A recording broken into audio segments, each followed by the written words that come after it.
The first time Margot handed me her keys, she wasn't asking me to move her car.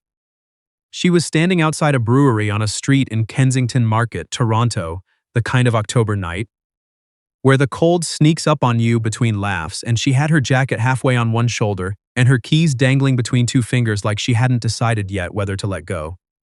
"I can't drive," she said. "I know. You've had 3, 2.5. The half was a pint." She looked at me. Not a long look, just long enough. "Can you take me home?"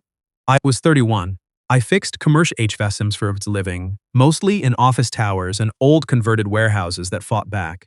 My personal life had gotten very quiet after my last relationship ended the way those things do. Not dramatically, just slowly, like a Wi-Fi signal dropping 1 bar at a time until one day there's nothing left and you're not even sure when it stopped working. Margot was 28. She did graphic design for a small agency in Leslieville, the kind that had exposed brick, and a dog named after a font. She had a laugh that arrived before the joke did, which meant she was either very trusting or very quick, and I had spent 6 months trying to decide which. We worked out of the same co-working space on Queen Street East. We'd shared the communal coffee machine, complained about the broken standing desk by the window, and somehow ended up at the same trivia nights 3 Thursdays in a row without either of us planning it. We were the kind of almost friends who orbit each other carefully, both pretending the gravity isn't there. Tonight, though, her gravity had shifted. "Your place?" I asked. She hesitated. The way she hesitated did something to the air between us. "My parents," she said. "In Stratford." I blinked. "Margot, that's 2 hours." "I know." "You want me to drive 2 hours on a Thursday night?" She looked at the keys still hanging from her fingers. "My roommate is doing a thing, a whole thing. Her boyfriend proposed and everyone's at our apartment and it's—" She stopped. "I can't go back to that right now. I need somewhere quieter." I understood that. There's a kind of loneliness that only shows up when everyone around you is celebrating something you're not sure you believe in anymore. "What about a hotel?" I said, because I was still pretending to be reasonable. "I already checked. There's a Leafs game. Everything downtown is $300, 300 at least." I looked at her. She looked at me. The brewery noise spilled out onto the street behind her. "Okay," I said. Her eyes came up to mine fast. "Yeah, I'll drive you." She let out a breath that was half relief and half something I didn't let myself name yet. "Thank you, Will."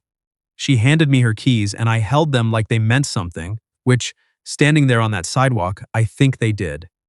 The drive started with the radio on a CBC station, playing something ambient that neither of us chose, but neither of us changed. Margot tucked her feet up on the seat the way people do when they forget they're in someone else's car, then remembered and looked at me sideways. "Sorry. Habit. It's fine." She put her feet back up. For the first 40 minutes, we talked about the trivia night we'd both lost the previous week. The tiebreaker question had been about Canadian prime ministers, and we'd argued afterward that John A. Macdonald was a trick question in any context. She had strong opinions about this. I had learned that Margot had strong opinions about most things, delivered lightly, so you didn't realize how certain she was until you tried to disagree. "You knew the answer," she said. "I knew part of the answer. You hesitated on purpose." "I hesitated because I wasn't sure, Will." She turned to look at me with the particular patience of someone who sees through things. "You work in buildings. You know every federal building code since 1950. You absolutely knew who designed the Peace Tower restoration. That's a very specific assumption." "Am I wrong?" I didn't answer. She made a small sound of victory and went back to watching the highway. Past Mississauga, the 401 opened up and the conversation thinned out. The city lights fell away and the sky got darker and more honest. Margot had her elbow on the door, chin in her hand, watching the dark farmland pass. "I almost didn't ask you tonight," she said. "I kept my eyes on the road." "Why not?" "Because you're always so composed. I didn't want you to say yes just to be polite and then regret it the whole drive. I don't do things out of politeness. You held the elevator for Mr. Okonkwo every single morning for 3 weeks even when you were late. He's got a bad knee. You're making my point." I glanced over. She was looking at me with something careful in her expression. Not guarded, just waiting. "I said okay because I wanted to," I said. "Not because you needed a driver." The words came out more honest than I'd planned. Margot's went quiet for a moment. "Okay," she said softly. Then, after a beat, I believe you. We stopped for gas outside of Kitchener, the kind of station where the coffee machine is technically functional and optimistic about it. Margot came in with me and stood in front of the pastry case with the focused energy of someone making a very important decision. The apple fritter, she said finally. Obviously, don't obviously me. You were going to say nothing. I was going to say yes to whatever you picked. She grabbed 2 apple fritters and put them on the counter. That's the correct answer. You passed. Is there a rubric? There is always a rubric. I paid before she could get her card out. She noticed but didn't make it a thing, just tucked her card away and handed me a fritter when we got back to the car. We ate in the parking lot for a few minutes, engine running, heat on, the kind of comfortable quiet you don't plan for. My last boyfriend hated road trips, she said, not looking at me. He'd get tense after an hour, like the drive itself was a personal inconvenience. I didn't say anything, just waited. I kept apologizing for needing things, she said. Bathroom stops, snacks, music that wasn't his. After a while, I just stopped asking. It felt easier. That's not easier, I said. That's just a different kind of hard. She turned her head to look at me. In the flat fluorescent light of the gas station, her expression was very clear. No, she said, it really wasn't. We drove the last 40 minutes mostly quiet, but not the hollow kind. The kind that's full of things neither of us had said yet. Stratford at midnight looked like a town that had decided to sleep early and felt good about it. Old brick storefronts, the festival theater dark and patient, the Avon River catching the streetlights. Margot directed me through streets she knew by memory, and we pulled up to a narrow white house with green shutters and a porch that had a wind chime made of antique keys. She unlocked the door and then paused. Fair warning, my mom keeps this place like a museum to 2003. There's a moosehead beer tray from a promotional campaign being used as functional wall art. I do not doubt this. She pushed the door open. The house smelled like cedar and old books, the good kind of old. Family photos lined the hall. Margot missing a tooth. Margot in a canoe somewhere on the Shield.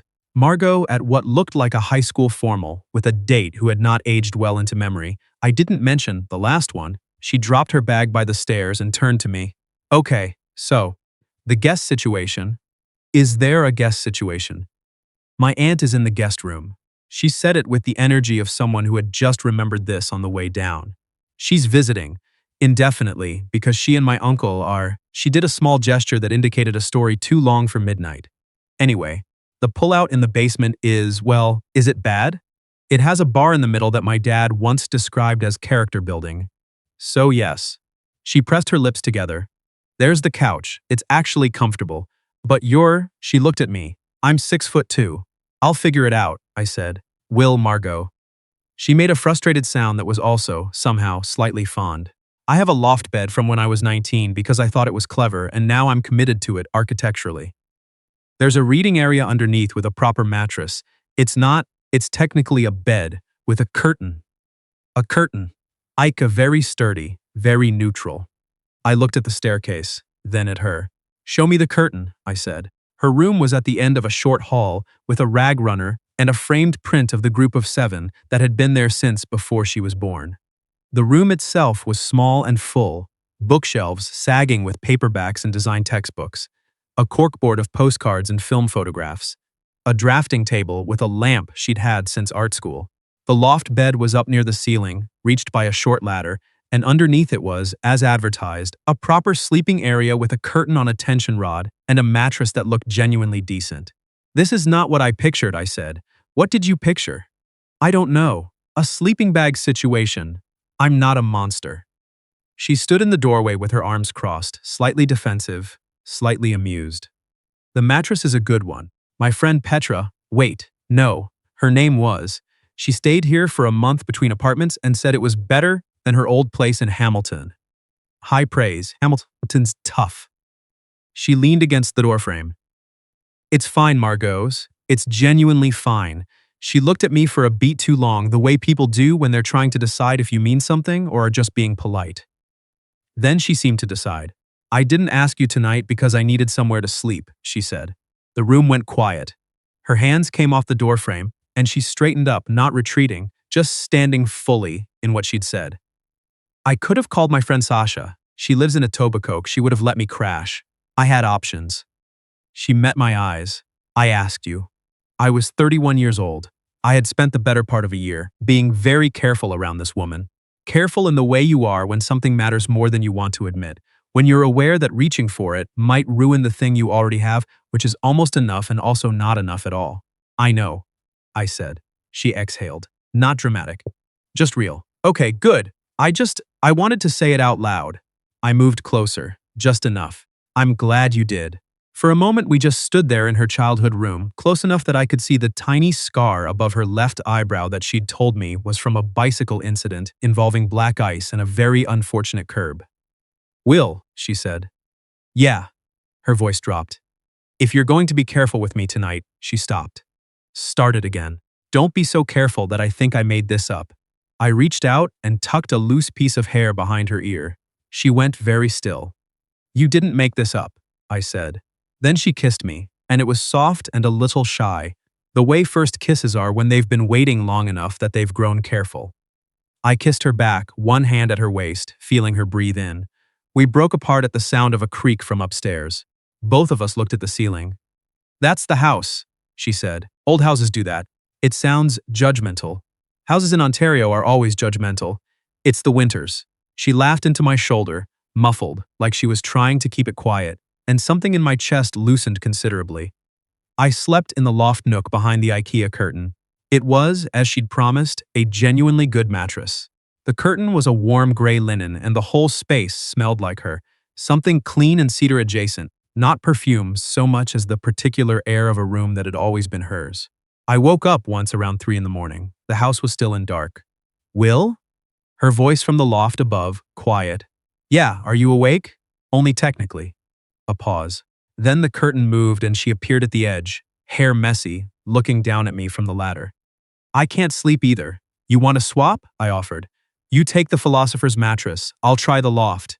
You won't fit. You'll kick the ceiling. I'll tuck. She smiled in the dark. Then she climbed down the ladder and sat on the edge of the mattress, pulling a blanket around her shoulders. I moved over without being asked. She leaned back against the wall beside me, not quite touching, then gradually, slowly until she was, her shoulder against my arm. My hand on the mattress between us, she reached down and laced her fingers through mine. Is this okay? She said. I was about to ask you the same thing. It's okay. Then yes. We sat there in the dark under the loft, listening to the old house settle and a car pass somewhere outside. After a while, her breathing evened out.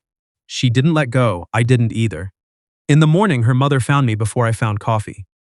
She was standing in the kitchen in a housecoat with a pattern I can only describe as ambitious, holding a mug with the Stratford Festival logo, and looking at me with an expression that was doing a lot of work to appear unsurprised. You must be Will, she said. Yes, ma'am. Hi. I'm sorry if I… Margot called ahead. She turned to pour a second mug. Last night, before we got here, I processed this. She called ahead, she said, and I'm quoting, Mom, I'm bringing someone, don't be yourself. She set the mug in front of me on the island. I've decided to interpret that generously. Her name was Diane. She made scrambled eggs with dill because, as she explained, her husband had read somewhere that dill was good for something, and now they put it on everything. Her husband, Ray, was already outside doing something to the Evastrews that he felt was urgent and Diane felt was optional. Margot appeared at 8:20 in a university sweatshirt with a crease on her cheek, hair in a clip, looking entirely unaware of how unfair that was at this hour. She stopped in the doorway when she saw us both at the island. Mom, I'm being very normal, Diane said. You're using your very normal voice. That's different. Diane set a plate in front of her daughter. Will was telling me he does HVAC. Margot looked at me. I gave her nothing. She sat down. Yes, he does. I told him about the unit in the basement. Mom, it's been making a sound. It's always made a sound, a new sound. I cleared my throat. I'm happy to take a look. Diane pointed her spatula at me. I like him. Margot put her face in her hands. Breakfast was the best kind of uncomfortable. Ray came in from the Evastrews, shook my hand like he'd been expecting me, and then spent 20 minutes telling me about a hockey pool he was losing. Diane kept refilling my coffee without asking. Margot sat beside me, and at some point, under the table, her foot found mine and stayed there. After breakfast, she took me to the park by the river. We walked the path under the big maples, mostly bare now, the river running gray and cold below. She had her hands in her pockets and her shoulder close to my arm. "Sorry about my mom," she said. She was great. She pulled out the HVAC's agenda within 10 minutes. "The sound is real. I can hear it from the kitchen." She stopped walking and turned to face me. Her cheeks were pink from the cold, her hair coming loose from the clip. "Will, Margot, last night." She looked at me steadily. "I don't want to wake up tomorrow and find out you've decided it was a weird night and we're back to sharing a coffee machine and pretending." "I wasn't planning on pretending. Your last answer was very quick." "Because it didn't need thinking about." She looked at the river, then back at me. "My last relationship made me feel like I was too much, too specific about what I needed, too inconvenient when I was having a bad week." She said it plainly, not asking for anything, just putting it on the table. I've spent a year since then trying not to be that way. And I've realized I don't want to be different. I want someone who thinks the specific parts are the good parts. I looked at her for a long moment. "I drove 2 hours on a Thursday because you handed me keys," I said. "I ate an apple fritter in a parking lot in Kitchener. I slept under an IKEA curtain in your childhood loft, and I'm going to fix your parent unit before we leave because I am incapable of leaving a sound like that alone." I paused. The specific parts are very much the good parts. Something in her face shifted. Not relief exactly, more like arriving. "Okay," she said. "Okay? Ask me out properly. I want the real version." "Right now? By the Avon River in Stratford?" "You can do it somewhere else." "I'm asking you out, Margot. Was that it?" That was an intent statement. The actual date involves a restaurant where I have made a reservation. Her eyes narrowed. "You haven't made a reservation. I will. By tonight. It's a very good restaurant. In Toronto? In Toronto. You can judge my music on the way." She stepped closer. "I get full veto rights. You get 1 per hour. Will, fine. Unconditional veto. But I'm driving." She kissed me then, there by the river in the cold and the maple leaf quiet of a Stratford October morning. It was brief and deliberate and not a question. "Okay," she said, pulling back. "Take me home. But you have to actually look at the unit first, obviously, and say goodbye to my mother properly. She's going to ask for my card. She is absolutely going to ask for your card." She wasn't wrong. Diane asked for my card, wrote down the sound the unit was making in a notes app while I watched, and told me I had a very sensible handshake. Ray said I could have the last of the dill eggs. Margot stood in the doorway looking somewhere between fond and mortified. We stopped at a Tim Hortons drive-thru on the way out of town because it was mandatory and neither of us questioned it. She got a medium double-double and a bagel. I got a large black and a Tim Biebs because they were back and she looked at me. "Tim Biebs," she said. "They're good. They're the same as regular Timbits. They feel different." She took one without asking. "They're the same." "You just ate one." In protest. The drive back felt shorter, the way the return always does when the destination matters. She sat with her knees up, sock feet on the dash this time without asking. And we talked about the co-working space and whether the standing desk would ever be fixed, and a project she was pitching to a client who kept changing his mind about the color blue. Somewhere on the 401, she reached across the console and rested her hand on mine, palm down, fingers loose. "Don't read into this," she said. "My hand is cold. Your hand is perfectly warm. I'm using you as a heat source. You chose the right hand then. It's my dominant one." She turned her face toward the window, but I caught the smile in the glass. A week after I drove her to Stratford, she sent me a link to a restaurant on Dundas West. No message, just the link. I booked us a table for Saturday. She texted back 30 seconds later, finally. The date was everything the Stratford night hadn't been. Candles and a menu without a timer on it. Her in a dress the color of pine needles. Me in a blazer. She said was a significant upgrade. She ordered the halibut. I ordered a steak. We split a bottle of something the sommelier recommended, and she negotiated the playlist on my phone with the focused calm of a professional. "This song is fine. High praise. I have to pace myself." Midway through the main course, her phone buzzed on the table. She glanced at it. Her expression shifted just slightly. I recognized the shift. "X?" I said. She looked at me. "He saw me post a story. We haven't talked in 8 months." She put the phone face down. "He has thoughts. Do you want to?" "No," she said it simply. Then she picked up her fork. "I don't want him at dinner." I covered her hand with mine. Good. I didn't budget for a third person. She laughed, a real one, the kind that arrived ahead of the joke. And just like that, the shadow lifted. She didn't look at her phone again all night, did. After dinner, we walked along the waterfront. The lake was dark and wide, the city lights reflecting in long streaks. She had her arm through mine, and she was doing that thing where she pointed at things, a boat, a dog, a very unfortunate piece of public art, and gave them small backstories. That dog's name is Gerald, she said. He has seen things. Gerald looks like he's made his peace. Gerald is the wisest person at this waterfront. You're not wrong about Gerald. Outside a closed gallery near the harbor front, she stopped in front of the dark window. We were reflected in the glass, me in the blazer, her in pine green, arms linked. I like how we look, she said. Like people who made a good decision, like people who almost didn't. She turned to face me. 6 months, Will. We circled each other for 6 months. I was being careful. I know. I was too. But I think I was actually scared that if I said it, it would go wrong. And then I'd lose the almost thing too.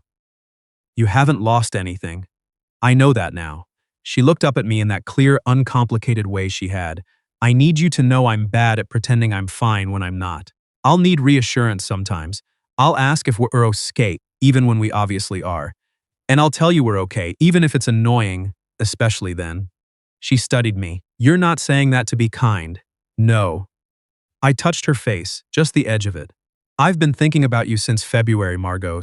Since you told the trivia host that his tiebreaker question was structurally flawed, and you were correct and he knew it and the whole bar knew it.